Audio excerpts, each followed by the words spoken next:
반역자들에겐 2배의 고통이 필요하다는 주제로 계엄 당일에 또 다른 일들이 있었다는 것을 다시 한번 제가 정리하도록 하겠습니다.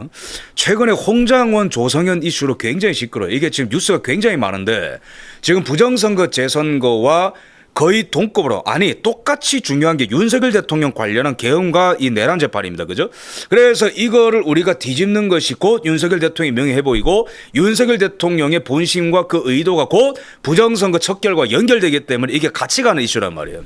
조성현부터 비판하겠습니다. 계엄 당일에 윤석열 대통령이 이진우 수방사령관한테 의원들을 끌어내라고 명령 내렸다. 이게 좌파들의 주장입니다.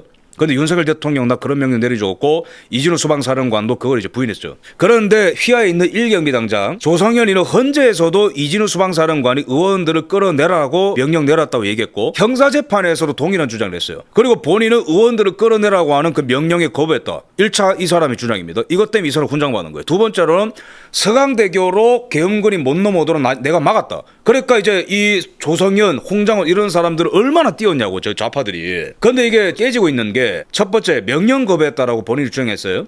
그래서 최근 녹취록에 따르면은 11시 51분경에 이진우 수방사령관부터 추정되는 인물로부터 전화를 받았는데 그렇게 지금 임무를 줬고 충성 계속 작전하겠습니다. 이게 뭐예요? 국회로 계엄군이 들어가도록 지도 명령을 듣고 거절한 게 아니고 명령을 하달했다는 거 아니야. 바로 깨진 거예요. 녹취록 때문에. 두 번째로 11시 51분경에 녹취만 하면은 근거가 부족할 수 있어요. 그런데 2차 녹음이 있는데 오전 01시 2분입니다. 이거는 계엄 해제 결의안이 통과되고 1분 뒤 시점이에요. 이때 녹취록이 있는데 김창학 전 수방사 군사경찰단장과 통화한 녹취록이 있어요. 여기서 김 전 단장 즉 조성현과 통화를 했던 사람이 야 지금 이진우 사령관이 울타리를 넘어서라도 국회에 들어가라고 하는데 그게 안 되잖아 라고 토로를 하니까 당시에 조성현이가 우리는 그렇게 들어왔습니다. 경찰과 협조 한적한 곳으로 해서 들어왔습니다. 계엄 해제안이 통과가 된 상황인데 이미 우리는 들어왔다라고 얘기를 함으로써 본인이 명령에 저항했다기보다도 그냥 이거를 같이 수행한 사람이다라는 것을 알 수 있는 그런 의미를 강력하게 시사하는 녹취가 공개된 거예요.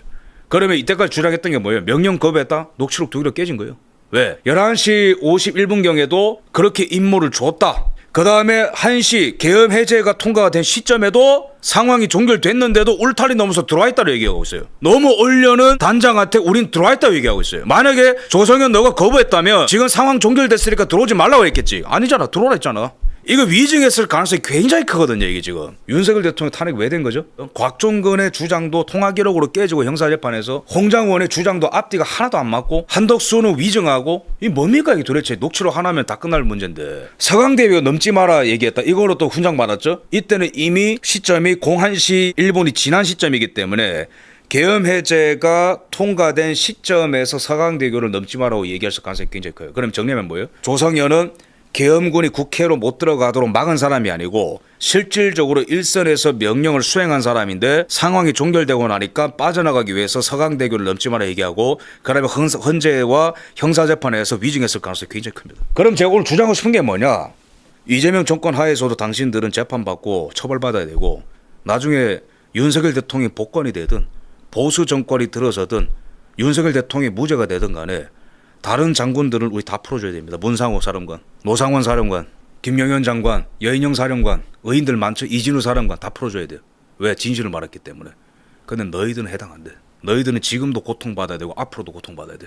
배신자들은 원래 더블로 고통받는 게 맞습니다. 자, 시간상 보겠습니다. 이게 지금 00시 30분에 특전사 1공수가 국회 정문에 도착했죠. 그 다음에 00시 34분에 특전사 707 특임단이 국회 내부 진입 시도했죠. 그런데 이 조성현이가 헌재에서 증언한 게 뭐냐면은 00시 45분경에 이진우 사령관으로부터 국회의원들을 끌어내라라고 명령을 받았다고 합니다. 그런데 당시에 본인도 그렇고 이진우 수방사령관도 그렇고 국회 언저리도 못 오고 있었어요. 복잡해가지고. 그런데 이진우 수방사령관이 현장에 못 오고 있는데 이런 명령 내렸다? 저희 믿지 않습니다. 본인도 현장에 없는데 그런 명령을 들었다? 당시 수방사는 15명 정도밖에 진입하지 못하고 있었어요. 그 다음에 국회가 개회가 되고 01시 01분에 비상계엄 해제 요구 결의안이 가결 선포되죠. 그럼 그 다음에 서강대교를 넘지 마라고 얘기한 당신은 상황이 종결된 거를 방송으로 듣고 기회주의적으로 이 편으로 붙었다라고 볼 만한 가능성이 굉장히 크다라는 거야. 뭘 명령을 거부해 당신이. 특검은 지금 김창학 전 단장이 내란 중요 임무 종사 혐의로 기소됐다. 조성현도 기소를 피할 수 없을 것으로 지금 보고 있는 거예요. 언론들은. 이게 제가 헌재에서 있었던 일을 다시 한번 복귀해 보니까 더 기가 찬데 나중에 헌법재판관들 전부 다 수사해야 된다 봅니다. 조성현이가 당시에 윤석열 대통령 변호인단들한테 코너에 몰린 적이 있거든요. 근데 그때 정영식이가 이거를 칼로 딱 자르면서 갑자기 변론을 종결시켜 버려요. 이거를 기억하고 있습니다. 저는 당시에 10시 45분경에 사령부에 도착하니까 이진우 수방사령관이 국회 상황이 있어서 국회로 가야 된다라고 출동 준비가 되면 보고해라 이렇게 말한 사실이 있습니까? 그렇습니다. 대답했어요. 그러니까 10시 45분에 애초에 사령부에 도착하니까 수방사령부죠. 이진우 사령관이 국회로 출동하러 명령 내렸냐? 그렇다. 그다음 수방사령관으로부터 국회 본청 내부로 진입해서 국회의원들을 외부로 끌어내라는 지시를 받은 사실이 있냐? 12시 45분 어간인데 그렇게 임무를 부여받았고 여러 가지 과정을 통해서 그 임무는 변경되었다. 여기서 조성현이 말하지 않는 게 뭐냐면은 본인이 국회에 계엄군을 보내는 데 있어서 수방사령부 대원들을 보내는 데 있어서 명령을 하달했다는 얘기를 안 해요. 들었다만 얘기하죠. 그죠? 임무를 부여받았다. 동일한 명령을 내렸다는 얘기 안 해요. 왜? 공범으로 엮이기 싫어서.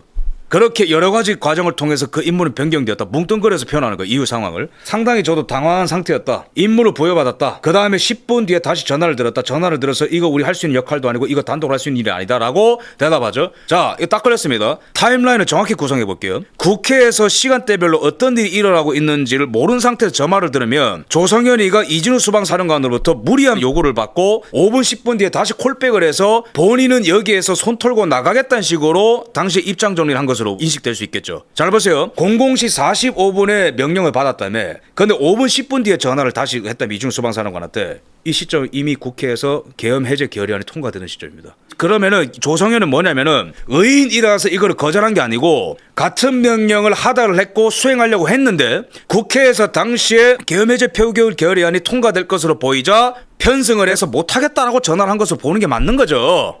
이해가 되시죠, 여러분? 그러니까 국회에서 당시 어떤 일이 일어나고 있는지를 모르는 상태에서 조성현의 말만 들으면은 이진우 수방사령관의 말을 못 듣겠다. 거역한다 라고 볼 수 있겠지만 당시에는 이미 00시 45분에서 5분 10분 뒤 시점이면 이미 사건이 끝날 시점이라고. 그러면 조성현은 원래 계엄군의 일원으로서 함께 하려다가 이 상황을 보고 박쥐처럼 저쪽에 붙었을 가능성이 굉장히 큰 겁니다. 녹취록이랑 조합해봤을 때. 어떻게 군인이 이런 식으로 얘기를 할 수 있습니까 이게. 녹취록 안 나왔으면 어쩔 뻔했어. 영원히 그렇게 살라 했어 당신? 이거는 이미 헌재 변론에서 다 이런 위기가 있었습니다. 조성현이 눈알 굴리고 막 이게 횡설수설하거든요. 당시에 변호인단이 이상해가지고 송준호 변호사가 이렇게 묻습니다. 00시 20분에서 25분 사이에 추가적으로 그때 대원들이 넘어갔죠. 예, 추가적으로 넘어갔습니다. 15명 넘어간 거 이진우 사령관한테 보고했죠. 예, 그렇습니다. 국회에 넘어간 사람이 15명밖에 안 되는데 00시 40분경에 이진우 사령관이 그런 지시를 했다. 첫 번째 의문, 송준호 변호사의 의문. 15명밖에 수방사령관 대원이 안 넘어갔는데 거기서 뭐 체포를 명령 내린다? 이상하지 않냐? 라고 반문하는 거예요. 그다음 두 번째, 윤곽근 변호사가 의원들을 끌어내라고 00시 45분경에 명령을 들었을 때 당시 위치가 어디냐 물어보죠. 이 시간대는 사령부에서 이동할 시간이었다. 지도 그때 국회 현장에 없었대. 그 다음에 정확하게 어디였냐? 여의도로 이동하고 있는 도로가였다. 그러니까 어디쯤 가고 있었냐 정확하게 물어보죠. 이러자 당시에 조성현은 말을 제대로 잊지 못하고 눈을 껌뻑거리면서 잠깐 정적이 흐릅니다. 송구 질문이거든. 왜? 00시 45분에서 5분 10분 뒤에 이 상황이 굉장히 중요하니까.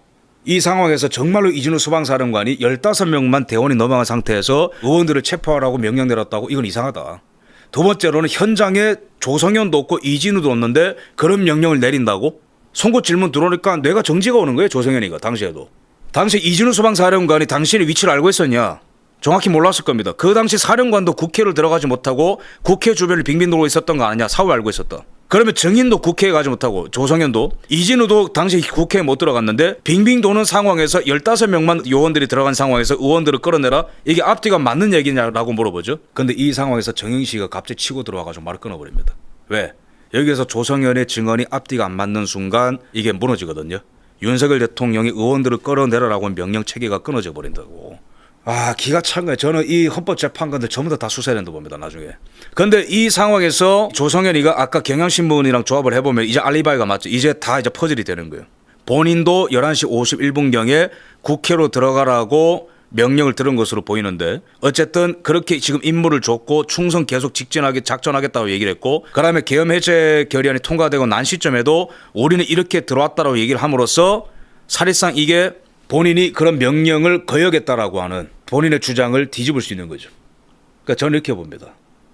국회에서 계엄 해제 표결이 통과됐다고 보험을 드는 거죠. 얘가 안 될 것 같다. 체포 안 될 것 같다. 그런데 일단은 명령을 본인이 수행하라고 명령을 내린 상태다. 추가적으로 후속 부대원들이 들어오고 있다. 야 일단 들어와봐.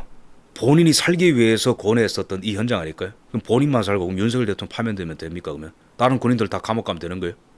이 상황에서 핵심적인 장면에서 송준호 변호사가 질문 하나만 더 하겠다라고 얘기했는데 여기에서 정영 씨가 딱 끊고 나와요. 사령관께서 그러니까 국회 본청 내부로 진입해서 국회의원들을 끌어내라고 지시를 하여서 일단 알겠다고 대답한 거 맞냐? 그러니까 이진우 수방사령관이 명령 내렸고 알겠다고 한 거 맞냐? 그렇다. 그 다음에 조성현은 자기가 다시 콜백을 해서 못하겠다고 얘기했다고 합니다. 그러다가 단독을 할 수 있는 작전 아니다라고 콜백을 한 거 맞냐? 조성현을 갑자기 변호를 해줍니다. 정영 씨가 변호사들한테 뭐라 합니다. 갑자기. 그렇게 강요하듯이 질문하시면 어떻게 해요? 됐습니다라고 끊어버려요. 질의를. 여기서 더 파고들어서 조성현의 행적을 분단위로 쪼개서 팼다면 최소 조성현의 의원들을 끌어내라고 명령을 들었다는 주장은 분사할 수 있었어요. 사실은 당시에. 윤석열 대통령이 왜 탄핵되는지 모르겠어요. 아직도 저는. 윤석열 대통령 입장은 간단해요. 최근 형사재판에서 많은 사람들이 그런 얘기를 합니다. 왜 주말에 하던가 국회 얘기 끝나면 하지 그랬냐, 계엄령을. 그러니까 국회가 좀 빈틈을 벌써 하지 그랬냐 라고 사람들이 얘기하지만은 나는 생각이 다르다. 아니 할 거면 당당하게 해야 된다. 국회의원들이 있든 없든 간에 나는 헌법상 권한을 쓰는 거니까 당당하다.